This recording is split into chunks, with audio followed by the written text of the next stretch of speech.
In this video, I want to talk about why there's a distinction between intermediate operations and terminal operations. Okay? So, first of all, let's say that we pass, so recall the Fibonacci method. Okay? So, remember that we wrote it as if n is equal to 0, return 1, else if n is equal to 1, return 1. This should be 0. Otherwise, we return fib of n minus 1 plus fib of n minus 2. Okay? So we should all be very familiar with this method, and I'm not going to show it just because it's very simple. But I will fix this compiler error. Okay? So we know that fib of large numbers, like fib of, let's say, 45, this takes a very long time to run. So the reason why is because this algorithm is just very slow. Okay? That actually took less time than I thought it would. But let's say we do fib of 100. Okay? This will actually take a very long time. So, and we're not going to let it run. But I want to showcase how exactly an intermediate operation will run. Okay? So let's say that we want to generate 100 copies of fib of 100. Okay? Or rather, let's say that we want to represent this as a stream of fib 100 values. Okay? So this will be an infinite stream of the fib 100, or the 100th Fibonacci number. Okay? So this program is still running. We're going to close it.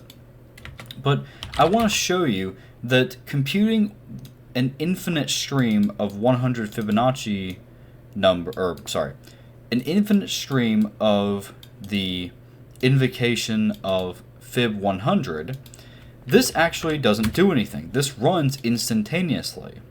Okay? And the reason why, again, is because this evaluation is intermediate and it's deferred. Okay? By deferred, I mean that this actually doesn't do anything until we tell it to. Okay? So, for example, this means that if we were to do, let's say we want to get 2,000 or 20,000 of these, this evaluation right here.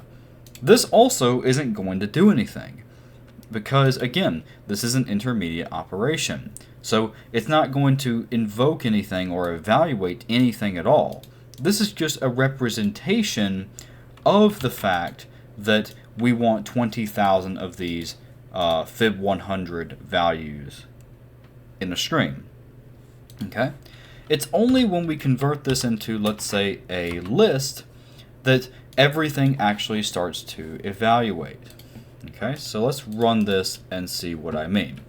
So this will, of course, it will eventually finish, but the problem is that fib 100 takes forever, and eventually will actually just Stack Overflow. But the main thing here is that this fib method is extremely slow. Okay? And the idea that I'm trying to showcase here is that when we delay the when we use a stream, we're delaying the evaluation of whatever we pass to the generate method. Okay? And that's extremely important. So streams represent this notion of infinity, and intermediate operations always return a stream. Okay? So in the next video, I'll showcase a more powerful example that allows us to generate infinitely many factorial numbers.